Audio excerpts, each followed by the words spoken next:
ये खतरनाक बाघ समंदर में कूद पड़ा पार करने के इरादे से। उसके पास खड़ा आदमी ये देखकर हंसने लगा, लेकिन अचानक बाघ पलटा और उसकी तरफ तैर कर आने लगा। वो हंसी तुरंत गायब हो गई। घबराकर आदमी झट से लाइफ बोट में कूद पड़ा। पीछे से बाघ भी नाव पर चढ़ने की कोशिश करने लगा, लेकिन नाव इतनी चिकनी थी कि वो बेबस हो गया। उसी वक्त आदमी को नाव में एक कुल्हाड़ी मिल गई। ये शायद बाघ से निपटने का सबसे अच्छा मौका था। उसने बाघ पर चिल्लाकर खुद को हिम्मत देने की कोशिश की, मगर जैसे ही उसकी नजर बाघ की आंखों से मिली, उसका हाथ रुक गया।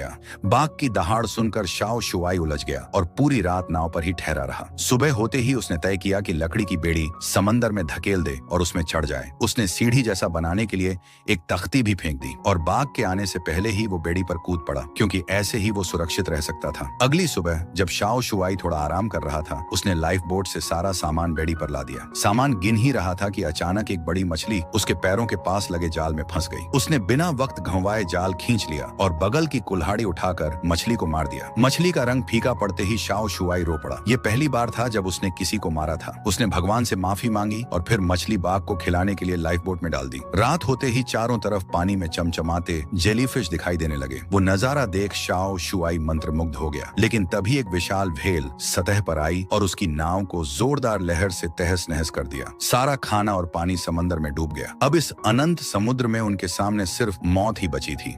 भूखे बाघ ने फिर से गुस्से भरी नजरें दिखाई। उसी समय एक उड़ती मछली आकर शाओ शुआई से टकराई। उसने सोचे बिना वो मछली बाघ को दे दी, लेकिन अगले ही पल कई उड़ती मछलियां सतह पर आ गईं। इतनी अचानक खुशकिस्मती देखकर सबने मिलकर खाना इकट्ठा करना शुरू कर दिया। बाघ ने भी एक बड़ी मछली पकड़ ली। शाओ शुआई ने सोचा ये मौका है अपनी ताकत दिखाने का। उसने लकड़ी का डंडा उठाया और बाघ से भिड़ गया। उसके दबाव में आकर पहली बार बाघ पीछे हट गया। फिर भी जब शाओ शुआई ने वो बड़ी मछली उठाई तो बाघ लालच से पीछे नहीं हटा, लेकिन शाओ शुआई का गुस्से भरा चेहरा देखकर उसने हार मान ली और बगल की उड़ती मछलियां खा ली। रात को शाओ शुआई ने बड़ी मछली खाकर अपना पेट भरा। 20 साल में ये उसकी पहली नॉन-वेज खुराक थी, लेकिन साथ ही उसे एहसास हुआ कि अगर जिंदा रहना है तो बाघ को काबू करना ही होगा। उसने लकड़ी का डंडा उठाया और बाघ की तरफ बढ़ा। बाघ डर गया और जोर जोर से गरजने लगा, मगर शाओ शुआई ने उसे मारने के बजाय एक मछली फेंक दी। असल में वो चाहता था कि बाघ को उसकी दयालुता महसूस हो। उसने एक और मछली फेंकी और धीरे धीरे बाघ को काबू